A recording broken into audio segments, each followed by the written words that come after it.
we will be talking about a Morgan Stanley report which has recently been published, and in the report the Morgan Stanley is talking about the Indian economy that would be facing the good times in the coming future. So we will be talking about that why the world is bullish about the Indian economy. So let us first look at the timeline of the video. First we'll be talking about the news. Then why is this case that the world is bullish about the Indian economy? Then about the Morgan Stanley report and the three main factors that the Morgan Stanley report is talking about the Indian economy for its success, which will be digital differentiation, energy transition and risk to these projections. So this topic is of relevance from General Studies paper 3, that is economy. See, this topic is mainly important from mains perspective so that you can really quote numbers and facts and figures in your mains answer writing, that how the Indian economy will be is doing good and will be doing better in future. So let us see the news, and the news has been taken from Indian Express explain speaking section, and it says why the world is bullish about the Indian economy. First is why is it so that this is happening? Then bullish, it means Indian economy will be doing good and people will be looking up to the Indian economy. So what has recently happened is that a Morgan Stanley report has been published, and the report is saying that in the coming times, beating the pandemic and the Russia-Ukraine crisis, Indian economy as compared to all other economies will be doing good and people will be looking up to the Indian economy for recovery in future. As we know that the world is seeing, or all the economists and researchers are saying, that we are about to see the slowdown or the recession is about to come. So let us first talk about little bit of past, that is how the economy has progressed since the global financial crisis of 2008. So Indian economy has always been at loggerheads, and during the 2010s, 15s until 20s, we have seen that the Indian economy has went through a lot of time and has been tested through the time. Then since 2011-12, the Indian economy has been hamstrung by some problem or the other. So in the starting, first the main problem that the Indian economy was facing was the twin balance sheet problem. So the twin balance sheet problem talks about that both the government and the private sector both are not doing good, that the NPAs or the non-performing assets were increasing for the government, while the corporate sector was also facing problem and was also going into losses. So that was about the twin balance sheet problem, that the banks and corporates both are in losses.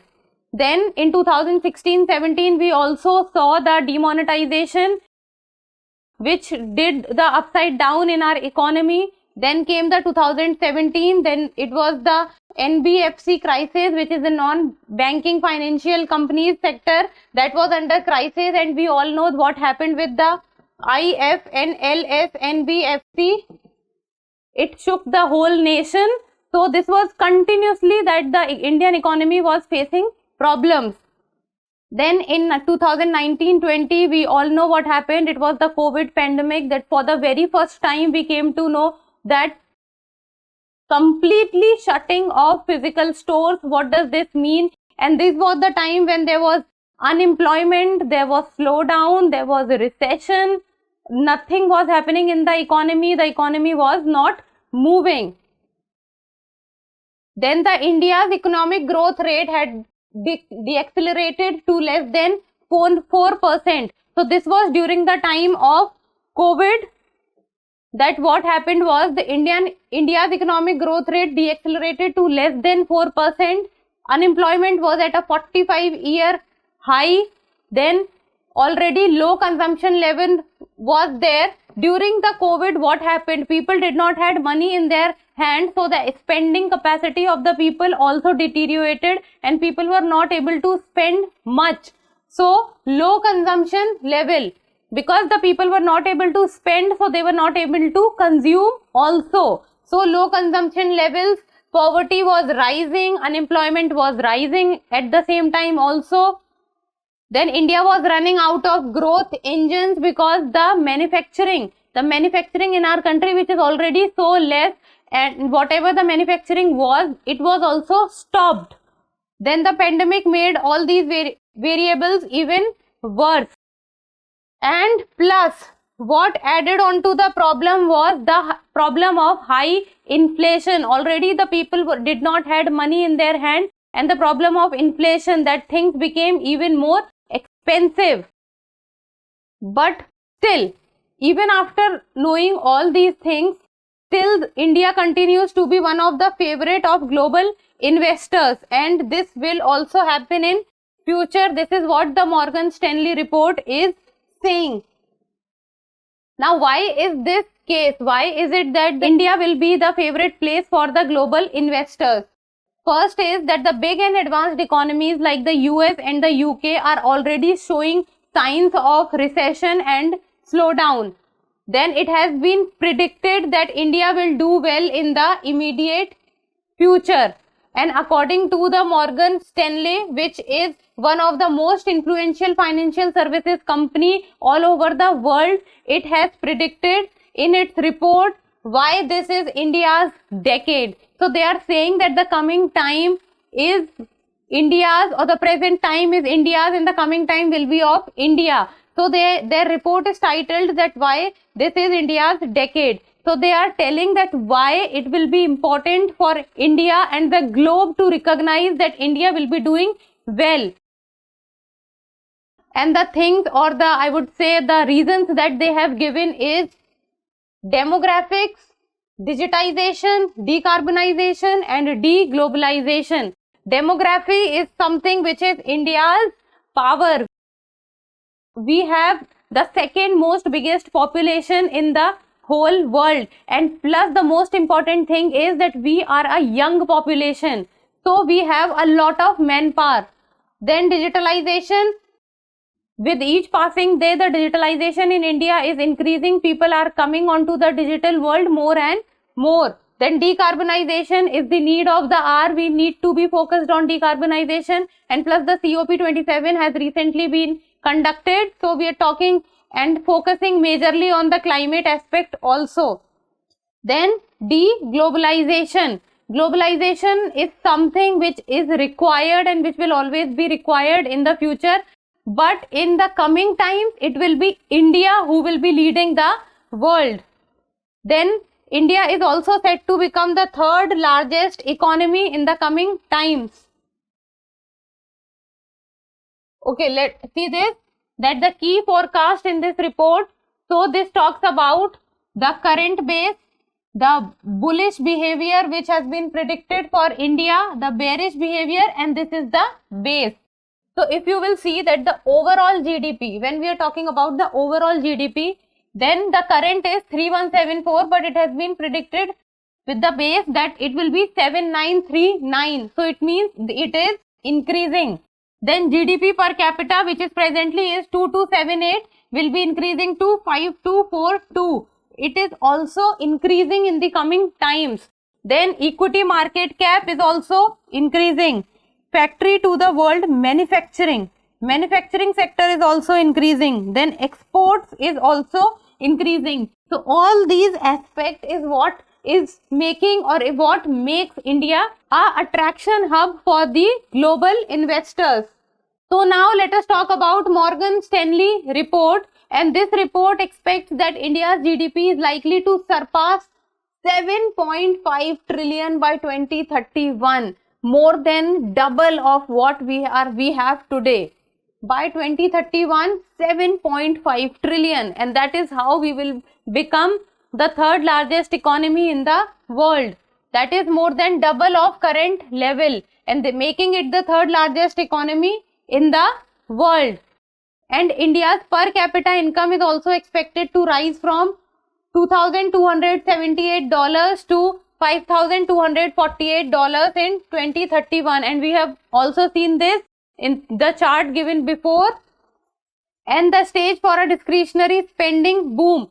So see, if the per capita income will increase of people, then if the per capita income will increase, what will it do? It will increase the spending capacity of the people, because how much people earn also depends how much they are able to spend, because if the people will earn more, then they will be able to spend more also.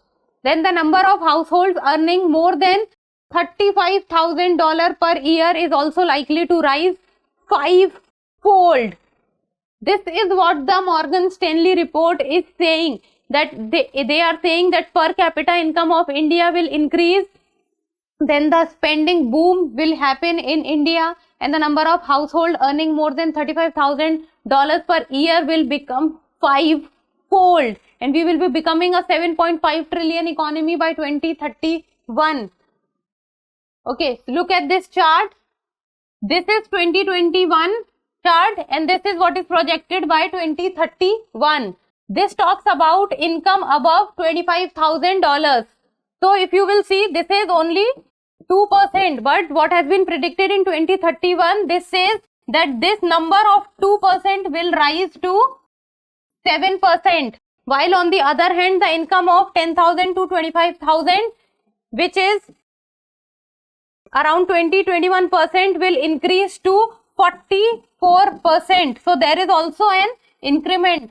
And if you will see that in 2021, the chart has the maximum number of people who are earning between $0 to $5,000, while in 2031 it has been predicted that the shape of the chart is changing.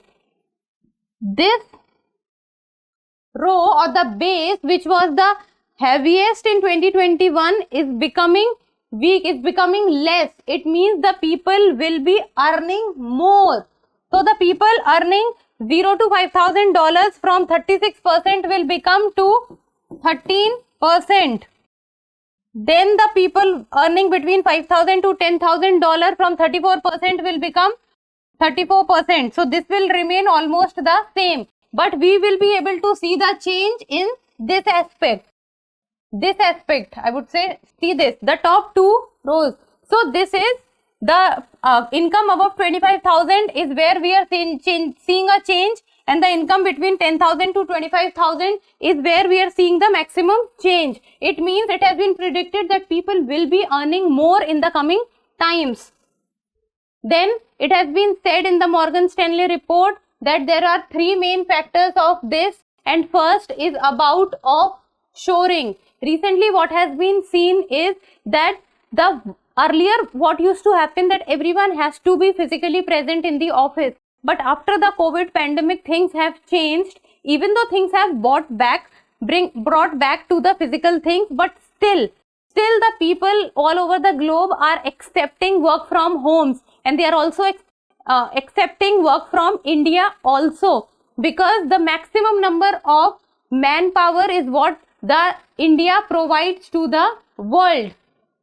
Then work from home scenario is becoming nowadays very common with the people, and most of the CEOs or the big companies are accepting work from homes. Then accelerated outsourcing to India, be it about medical science or engineering or MBAs or the management. We are producing the maximum number of graduates in this. So outsourcing to India will also be increasing. Then in the coming decade, the number of people employed in India for jobs outside the country is likely to at least double to over 11 million. See, I have written the complete line because it becomes important to understand that the number of people employed in India for jobs outside the country will be increasing to over 11 million. And we are also seeing that a wave of manufacturing is also coming in our country, especially the Make in India and the Atmanirbhar Bharat is what is making our country even more strong. Then multinationals are more optimistic than ever about the investing in India, because the wave of manufacturing and plus the per capita income which will be increasing is what is making the investors also very interesting in Indian economy. Then the second factor is the digital differentiation. So the digital world, as we all know, is so much in news. So the second point is digital differentiation. Then India is pursuing a distinct model for the digitization of its economy, which is supported by a public utility called India Stack. And what is India Stack? India Stack operates at a population scale which is transaction led, which is low cost, high volume, small ticket size system with embedded lending. What becomes more important? That it is low in cost, and that is what the people want.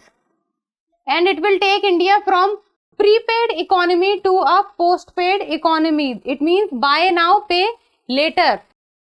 See, prepaid economy means you need to pay at the same time, while in the postpaid one, you can take the thing and after that you will be able to pay. And this option is mostly followed in the developed nation at present. And the third and the last factor is energy transition. So energy transition is what we are also working on a very major sector, and it is also one of the key factors of India's nationally determined contributions.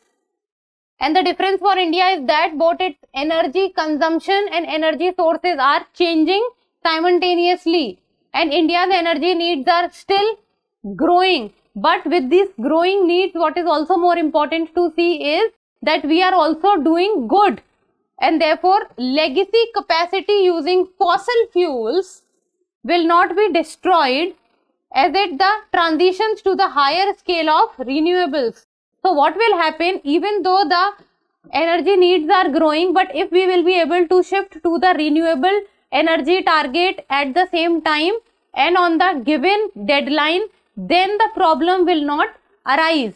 So these are the three factors.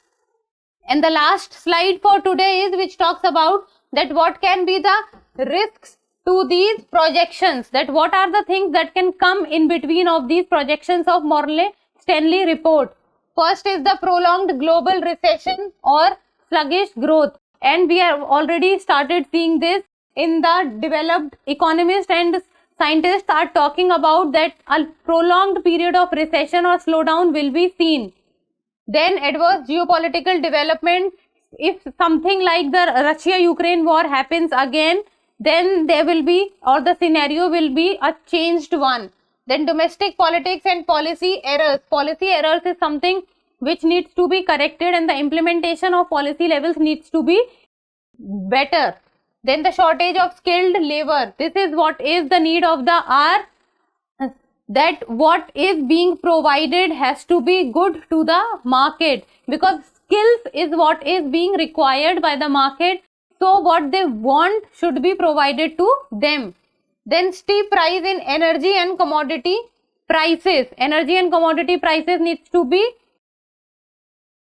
good so that people do not feel the burnt what they have gone through during the COVID times. So that's all for today. Thank you so much for watching. Till we meet next time, keep reading and keep writing.